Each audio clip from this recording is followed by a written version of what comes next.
This episode, I want to talk about the Apple Vision Pro again, and I wanted to address a couple of things that I mentioned in the previous episode. I took the last episode off of YouTube because there were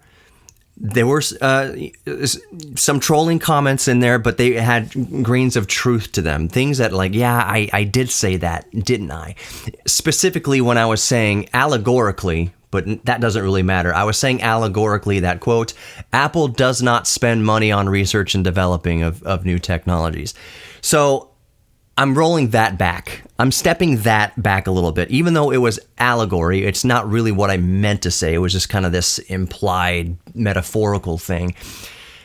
Saying that Apple doesn't, if someone took seriously that, me saying Apple doesn't invest in R&D, that is wrong. That absolutely deserves to be pointed out. And so for people to have let me know through comments or otherwise, hey, you said Apple doesn't spend a dime on research and development, that's wrong. It's like, I know it's wrong, but I need to address it fully. Let me just take the steer by the horns here and address it head on.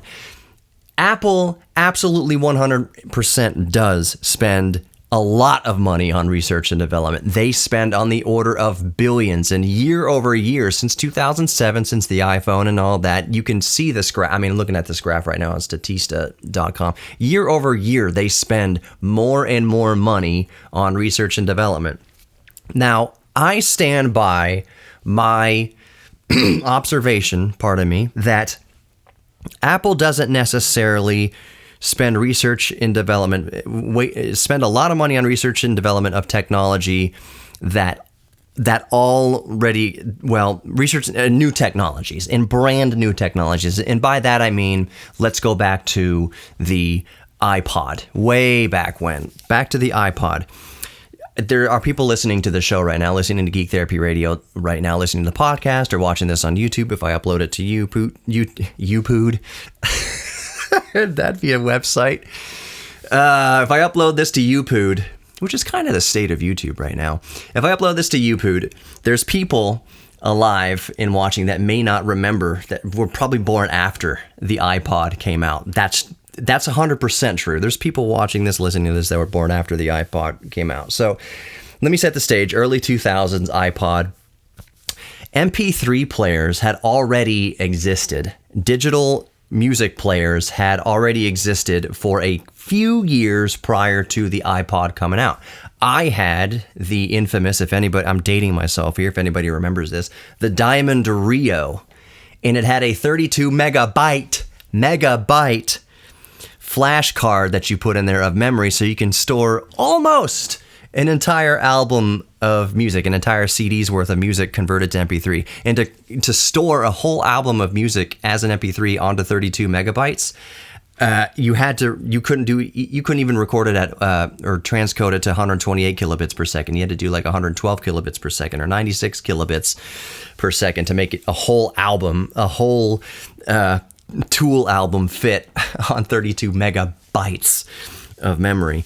So there were challenges. MP3 players, digital music players existed. On the other side of things, you had CDRs and burnable CDs that had 700 megabytes, upwards of 700 megabytes of storage where you can fit multiple albums onto one single CD. But it still required a physical CD compact disc that you had to carry around, and it was susceptible to bumps and anti-skips and buffering and all that kind of stuff. So the Diamond Rio was a solid state music player. That technology had existed. Apple came along and said, well, now there's these tiny, I want to say 1.8 inch spinning optical drives, hard drives. So in your computer, you have 2.5 inch hard drives, 3.5 inch hard drives. Back then, they were starting to develop these smaller hard drives. They were still optical discs and they spin. So Apple said, okay, we didn't invent that hard drive, and we didn't invent the digital music player, but we can take both things and put them into one device that people actually want and improve the usability of it, the user interface of it all. Just make it nice and inviting and something trendy that people want, make the product sexy. But then you had iTunes coming along at the same time to make a very smooth interface that you could load and unload music onto your MP3 player, onto your iPod, and you can even buy music through iTunes.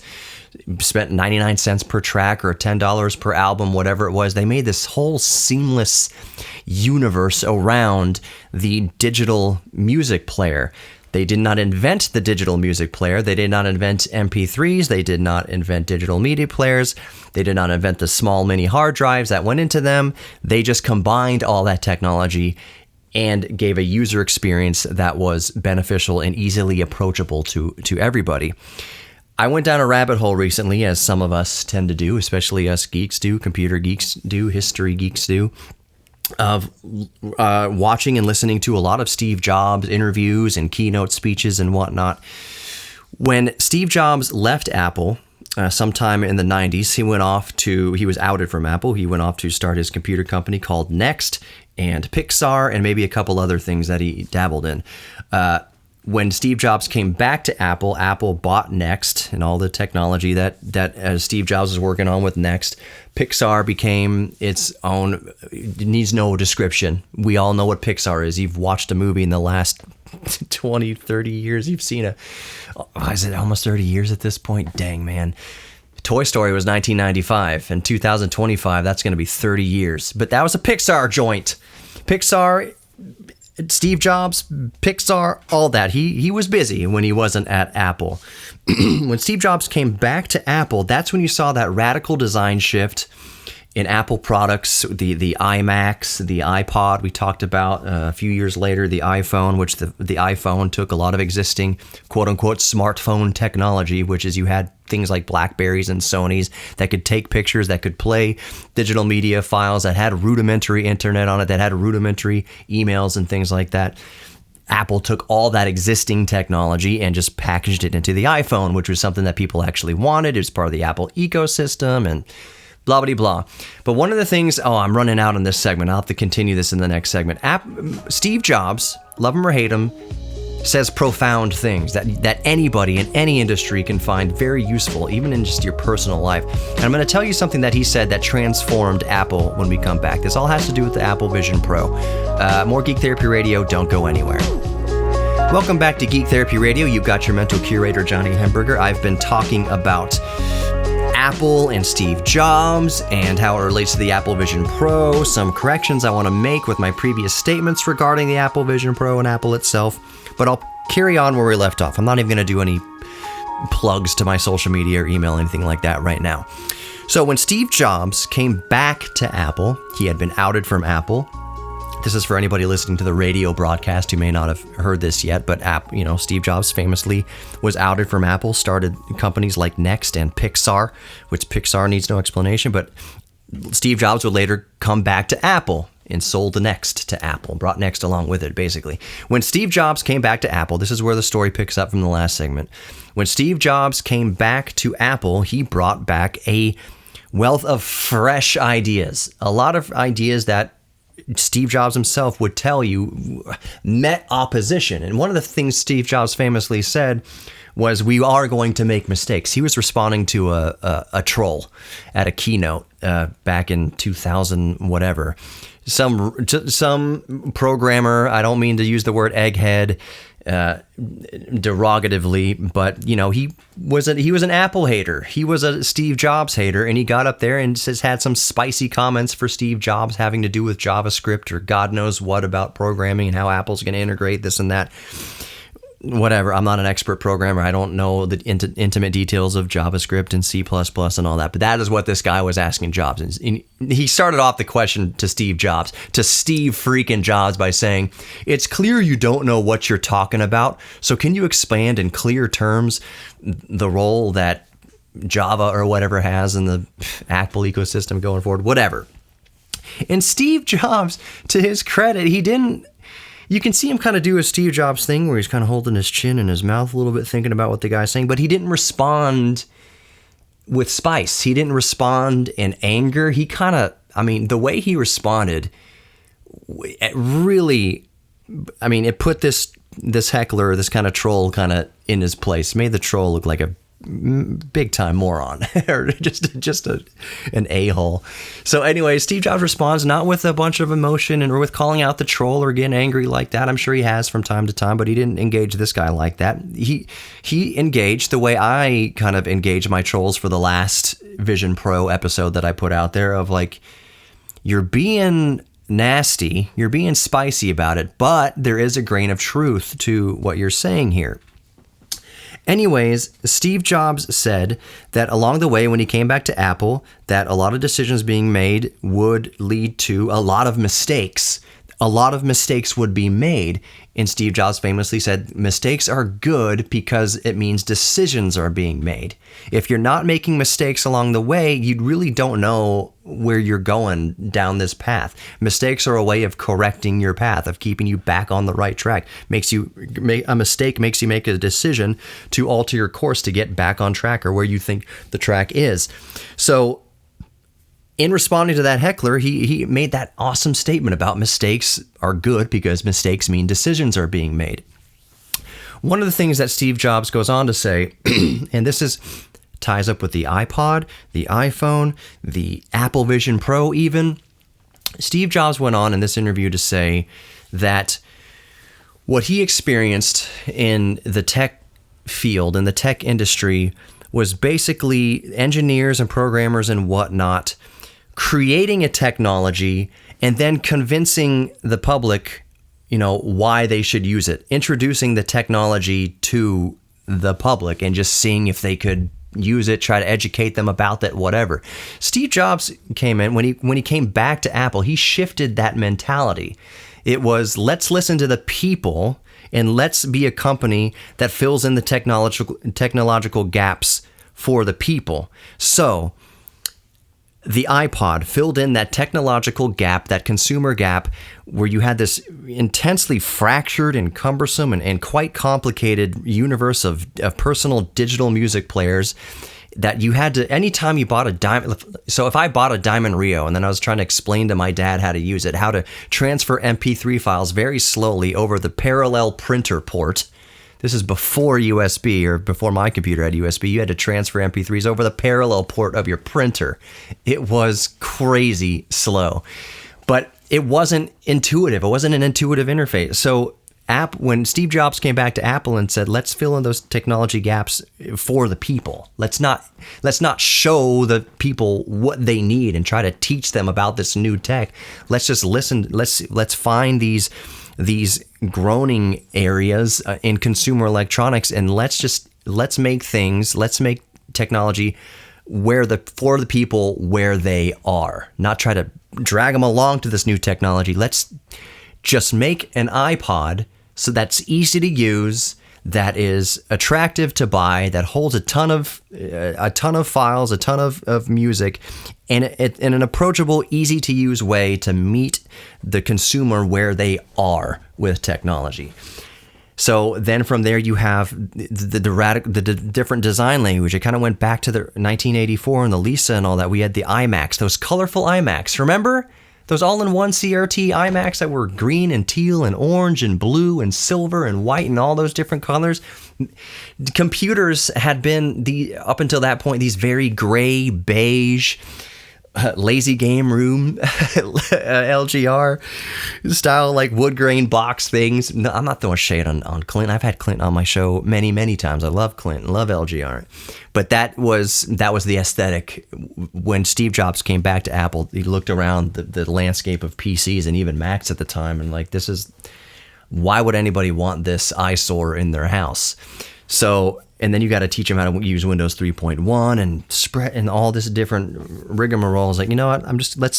Let's go back to the drawing board and design products that people want, products that meet people where they are, technology that meets people where they are. So yeah, the iMacs, the iPod, the iPhone, all that good stuff.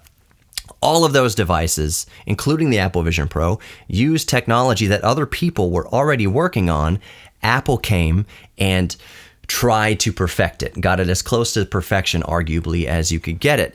So this all goes back to when I mentioned in the previous episode that, quote, Apple doesn't spend a dime on R&D.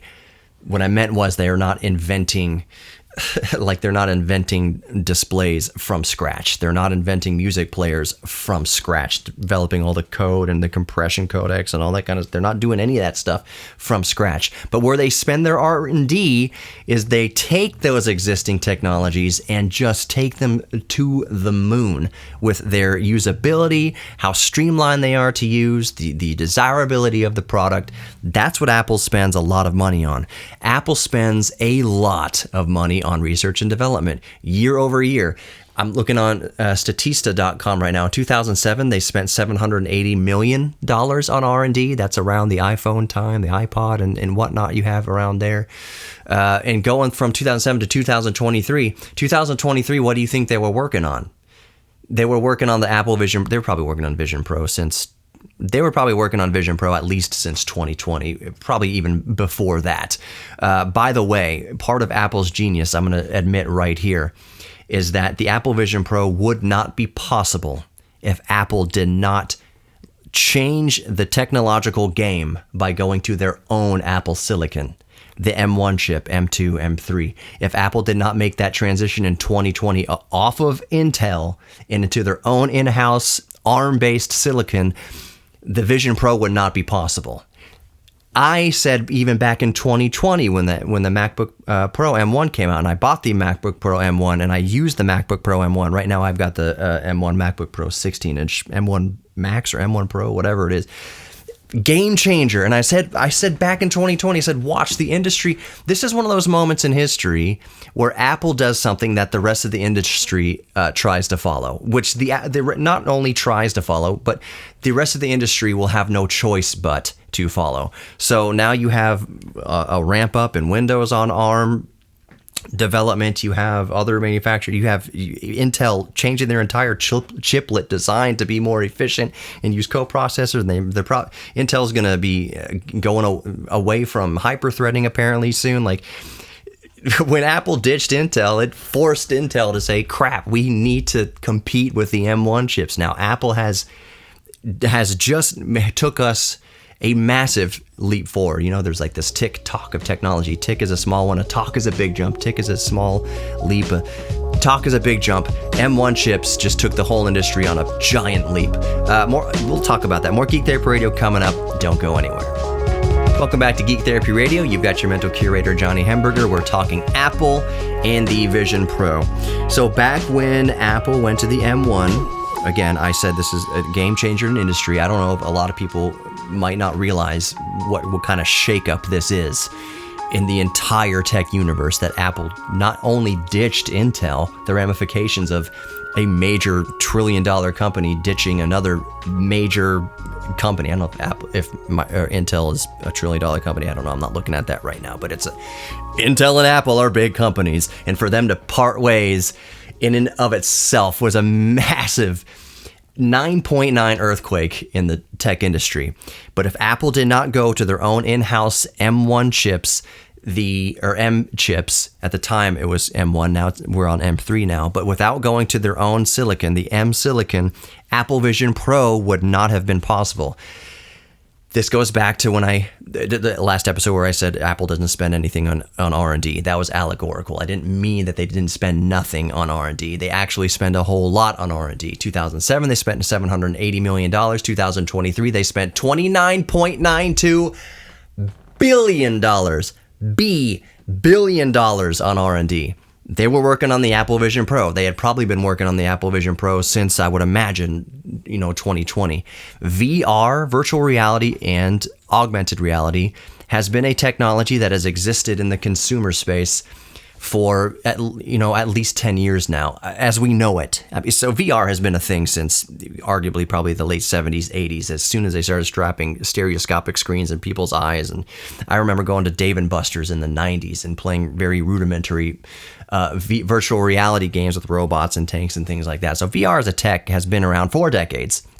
VR as we know it today, so the Oculus, the Vive, HTC, all that kind of stuff, the MetaQuest 2, MetaQuest 3, all that. VR as we know it today, Half-Life Alyx, which y'all gotta play if you have VR. Holy crap, Half-Life Alyx. VR as we know it today has been around for since the first Oculus Rift kind of prototype I want to say around 2013, 2014, about 10 years, 8, 9, 10 years now, VR as we know it. So Apple, they did wait. Apple certainly didn't jump on VR in 2013, 2015. Absolutely not. But you can bet your freaking bottom dollar that Apple was kind of looking out the corner of their eye at Oculus, and then looking out the corner of their eye, and their eyebrows raised when Zuckerberg bought Oculus and turned it into MetaQuest. And there's something to this VR. Let's wait for this to marinate a little bit. We want to jump into VR too. Let's let the tech marinate a little bit, see what the complaints are from Oculus users and from MetaQuest users and from HTC Vive users and HPN, whatever users of the tech. Let's kind of wait till they deal with all that kind of early growing pains of the technology. Plus, we're trying to wait on our M silicon, which we can't even get into VR. We're not going to get into VR until we have our in-house ARM-based processors. Apple's kind of looking around and waiting for their time to fully invest in this. And obviously they did. 2020, $18.75 million in R&D. Go fast forward 3 years, almost $30 billion in R&D. So from 2020 to 2023, that's at least $11 billion of added research and development. That's not just counting for inflation. That's when you look at this curve here. If you're watching on YouTube, I'll show you this, how it ramps up. The R&D investment curve is a crazy ramp up, and you can see $29.92 billion spent in R&D in 2023. A bunch of that went to the Apple Vision Pro. So, where does that bring us? I am telling you that the allegory I mentioned in the last episode of Apple not spending any money in R&D, of course that's not true. I do take that back. I don't take back that Apple does look around the industry and kind of let other people fall on their faces with tech first before they jump in and merge it all together into something that people want. I don't take that back. That's what Apple has been best at since Steve Jobs came back. Arguably, it's what they were good at. Late 70s, 80s, kind of Lisa thing. Remember not many people. Well, some people listening to this might remember the Super Bowl ad for the Apple Macintosh. Oh, whatever. Way back in the day. Anyways, so Apple, I don't retract that Apple, that they don't look around and will let other people fall on their faces before they jump into a tech. That's exactly what they did with the Apple Vision Pro. They're looking around the Oculus and the HTC and MetaQuest and all that kind of stuff and seeing when we're going to jump in. We can't jump in until we have our M chips, our ARM-powered in-house silicon, and they have jumped in with the Vision Pro. And you knew, I don't have a Vision Pro. I've got a MetaQuest. I've got one of the first generations of Oculus behind me. I don't have $3,500 to spend on an Apple Vision Pro to kind of give my conclusive, review on it. But I do have a lot of experience with VR in general for the past several years. And the question I proposed in the previous episode of Geek Therapy Radio was I never took issue with the technology being bad, the fact that Netflix is not releasing an app for it, the fact that YouTube is not releasing an app for it yet, or they're actively they don't think it's going to be a big enough ecosystem, a big enough force in the consumer space to, license Netflix to work on the Vision Pro, for instance. So they're waiting and see. A lot of companies are waiting and seeing. Apple itself, you bet darn sure, are waiting and not waiting, but they're seeing where this tech goes. That we all knew, including myself, once Apple jumped into the VR game, VR on the whole, and AR, augmented reality, on the whole, is going to get way better. Case in point, holy moly, this blew my socks off. I don't have it right behind me, but my MetaQuest 2, I had not used that in months. And I thought with all this hype with the Apple Vision Pro coming out, that Meta, which is, you can argue, is a competitor, even though their device, the MetaQuest 3, is like $500. It's up to $650 versus $3,500 to $3,900 pre-tax that the Vision Pro is. But just the fact that, hey, there's going to be a lot of hype around VR and AR now because of Apple, which is what Apple does. They drop this bomb product into the market or this big technological shift like M1 chips and just watch the ripples go through the market. So I knew the M1 or the Vision Pro was coming out. It's like, let me pop on my Meta Quest 2 just to see if something changed over the past few months that makes this, any more competitive, or, are they making software updates, firmware updates, anticipating the Vision Pro just creating this huge dent in the space? And sure enough, I put on the Meta Quest and I was like, dude, this got good.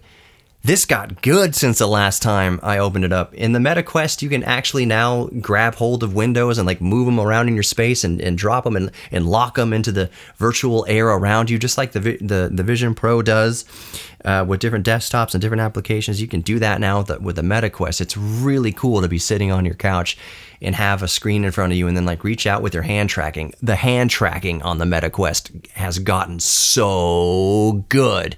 And you have to believe that a big reason why the Meta Quest 2 and 3 and whatever is getting so good now is because Apple is pushing. $30 billion in 2023 that Apple spent in R&D. That is why the Vision Pro, out of the box, by all reviews and accounts that you can see, watch, listen to, see reviews, see Casey Neistat flying down New York City with an electric scooter with a Vision Pro on his face. All that part of that $30 billion, $29.92 billion of R&D went into, Vision OS. The new operating system for the Vision Pro and the different applications you can use and how all the different technologies, all the different cameras, all the different sensors, all the different radars, everything, the hand tracking. That Apple was going to come out the gate with something that was going to make the entire industry have to step up.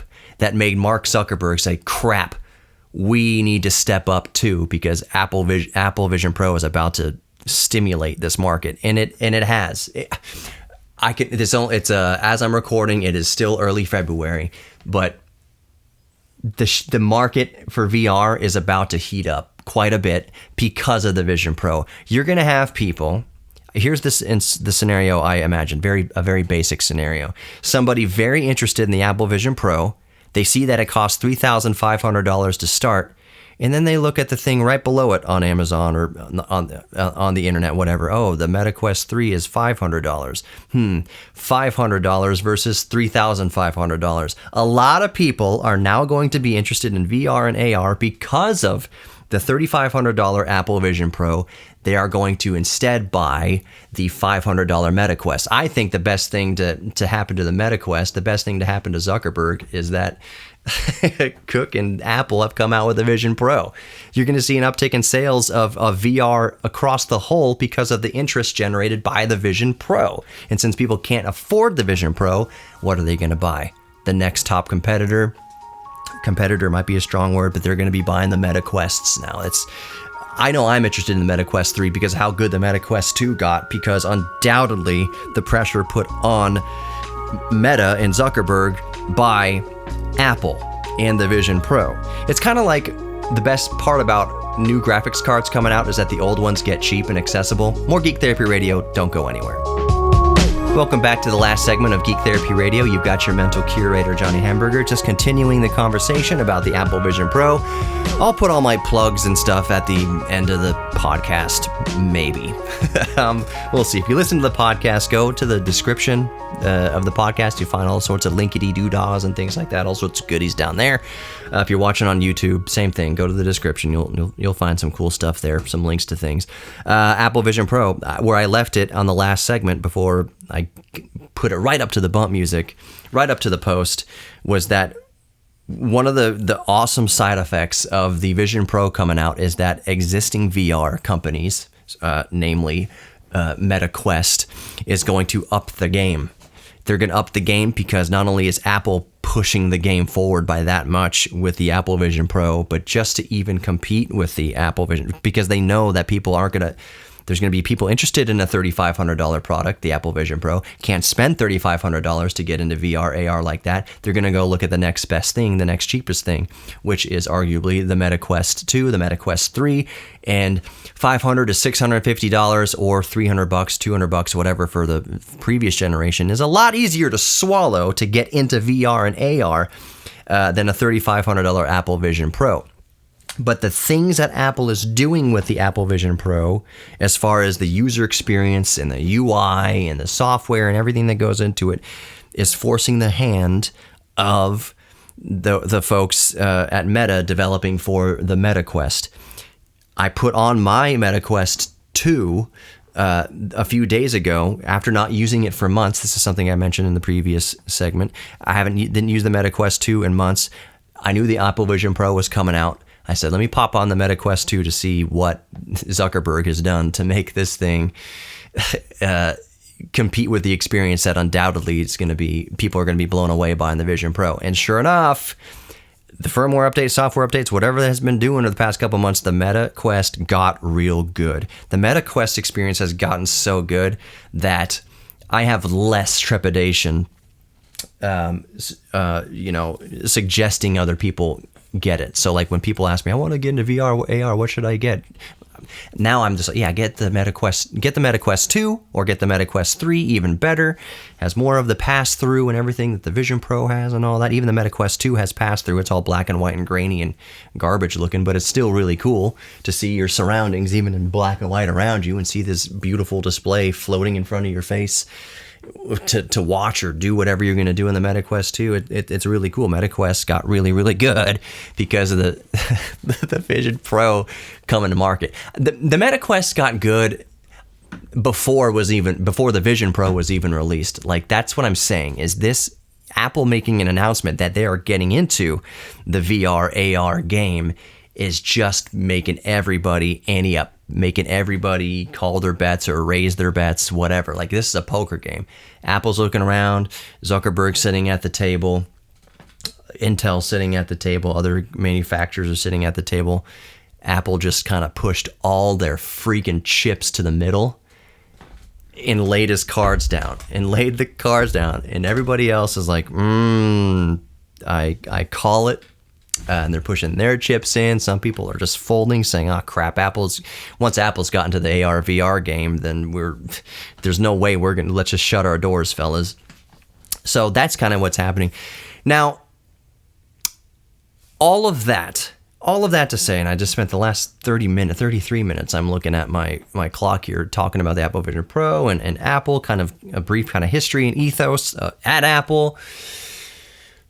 I still ask the question. It is still early enough in the Apple Vision Pro's life to ask this question.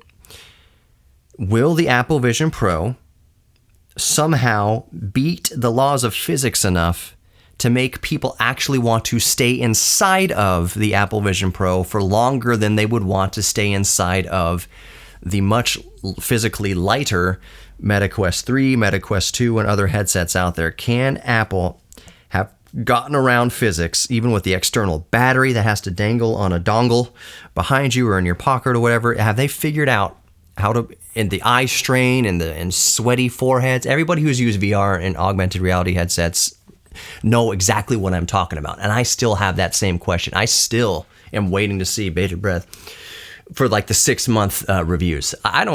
The initial launch reviews are very cool of the Apple Vision Pro, of such a revolutionary product from Apple. It's very cool to see the initial, like, all right, people have them now. Here are the initial reviews of them. They've been able to use these for a couple weeks, a few days.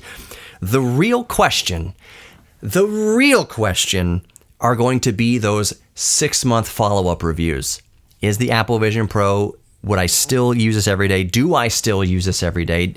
Have there been enough updates in the software? Has Netflix come into the game? Has YouTube decided to allow their official apps to work in here? Has the user experience got even better and better? Have little bugs been worked out, which I'm sure they will? I'm sure the user experience is just going to get better and better and better on the software side and on the application side of things. But the question remains, is this still something somebody can keep on their face for more than just brief interactions?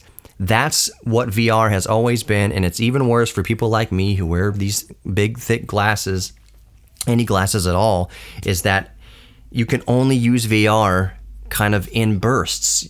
Like the idea of having a headset, especially one that's a lot heavier, like the Apple Vision Pro, as great as it is, and all the ergonomics and weight distribution on the head, it looks probably like the most comfortable VR, AR headset that's ever been created. Can you sit there for an entire day of productivity? How long can you go in it? So if you could go in the Meta Quest 2, let's just an arbitrary person just for sake of argument here. Let's say, I can. This person says I can handle 2 hours in the Meta Quest before I got to take it off and take a break and wipe off the sweat from my forehead and the discomfort that comes along with it. I can stand it for about 2 hours before I need a break. Can people go longer than that amount of time? Can the same person who can only use the Meta Quest for 2 hours use the Vision Pro for 2.5 hours? Could they use the Vision Pro for 3 hours, 4 hours? Could they double the amount of comfortable time that they could in previous headsets? That's still the question. And that's something that's only going to be answered after the Vision Pro has been out in the wild long enough for people to get that good everyday usability. I know what some of y'all are thinking right now. Johnny, the Apple Vision Pro came out for the regular consumer, since February 2nd, but these Marques Brownlees and whatever these big YouTubers out there, they've probably had theirs. They haven't had theirs. They've interacted with it longer. They've gone to Apple events and they got to use the demos, and they have more experience with it over the past few weeks than we do.